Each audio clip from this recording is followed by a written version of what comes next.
बिस्मिल्लाहिर्रहमानिर्रहीम। काश्तकार भाइयों, इस वीडियो में मैं बात करूंगा कि अगर मकई की बहारिया फसल है, इसको हम लेट काश्त करते हैं, यानी इसके सिफारिश करदा वक्त फरवरी के महीने के बाद मार्च में इसको लेके जाते हैं, तो जो है हम इसकी कैसे बेहतर मैनेजमेंट कर सकते हैं। लेकिन ये बात ज़हन में रहे कि जो लेट काश्त फसल है, ये कभी भी मुनासिब वक्त पर बोई गई फसल के बराबर पैदावार नहीं दे सकती, चाहे हम उसकी मैनेजमेंट कितनी भी बेहतर कर लें। लेकिन बहरहाल अगर हमने मार्च में लगाई है या लगानी है, तो उसमें इन मैनेजमेंट पहलुओं का आपने ज़रूर मद्देनज़र रखना है, ताकि आपकी जो फसल है वो ज़्यादा दर्जा हरारत के दबाव से कम मुतासर हो।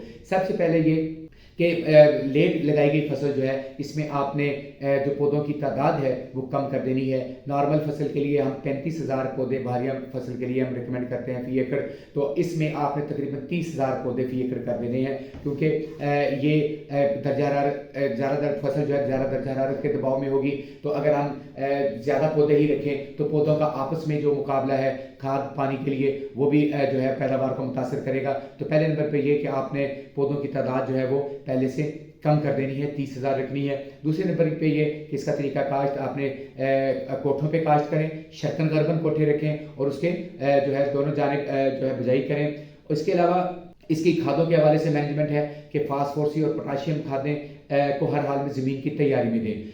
इसकी ज़मीन में तैयारी में देने का जो वजह ये है, क्योंकि फसल जो है पहले ही हाई दर्जा हरारत के दबाव में होगी, तो अगर हम इसकी खादों की एप्लीकेशन जो लेट करते हैं, तो उसमें जो इब्तदाई मरले पे जो इसकी बढ़ोतरी मुतासर होगी, जो पौधा जो है वो जानदार नहीं होगा, उसका लामहला फसल जो पे पैदावार पे असर आएगा। तो हमने शुरू दिन से ही अपने पौधे को सेहतमंद रखना है, ताकि ज़्यादा दर्जा हरारत का मुकाबला एक अच्छे तरीके से कर सके। तो इसकी जो खादों की एप्लीकेशन है वो बिजाई के वक्त करनी है। दूसरे नंबर पे इसकी खादों की मिकदार के हवाले से है कि नॉर्मल फसल के लिए हम डीएपी 2 से 2.5 बोरी रिकमेंड करते हैं। एसओपी जो सिफारिश की जाती है वो 2 से 2.5 बोरी सिफारिश की जाती है। लेकिन लेट काश्ता फसल की चूंकि पैदावारी सलाहियत वो नहीं रहती, तो हमें जो है उसकी जो खादों की सिफारिश है वो भी थोड़ी सी कम करनी पड़ेगी।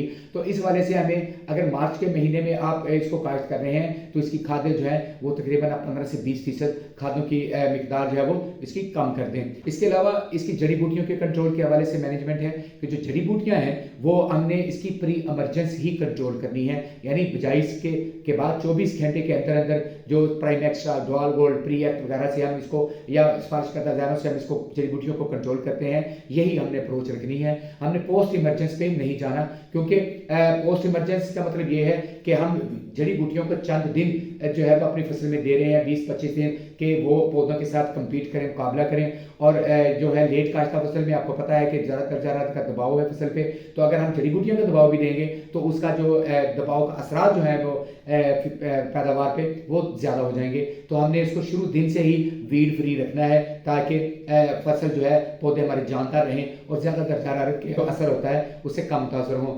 इसके अलावा यूरिया मैनेजमेंट की अगर बात करें, तो इस यूरिया मैनेजमेंट के हवाले से जो है ये अप्रोच सिफारिश की जाती है कि आधा बैग जो है वो 5 पत्ता मरहला पर यूरिया आप दें फसल को, पौना बैग जो है वो 8 पत्ता मरहला पर दें, पौना बैग यूरिया 12 पत्ता मरहला पर दें, और पौना बैग यूरिया ही आप फूल आने से चंद दिन, 2-4 दिन पहले जो है आप उसको लगा दें। इसके अलावा अगर मुमकिन हो तो 12 से 13 किलोग्राम यूरिया फी एकड़ जो है ये आपने दाना बनने का मरहला जब शुरू हो, यानी बिल्कुल बलिस्टर और मोतियों जैसा दाना हो, छल्ली पे दाना पड़ने का जैसे ही शुरू हो, उस वक्त आप जो है उसको जो है 12 से 13 किलोग्राम यूरिया फी एकड़ के हिसाब से आप उसको पानी के साथ फर्टिगेट कर दें। ये मैनेजमेंट के चंद अप्रोचेस हैं जो अगर आप अपनाएं तो हमारा जो पौधा फसल जो है वो शुरू से सेहतमंद रहेगी, और जो ज़्यादा दर्जा हरारत का जो असरात हैं, बुरे असरात हैं, वो उसके असरात जो कम होने का चांसेस रहते हैं। वीडियो देखने का बहुत शुक्रिया।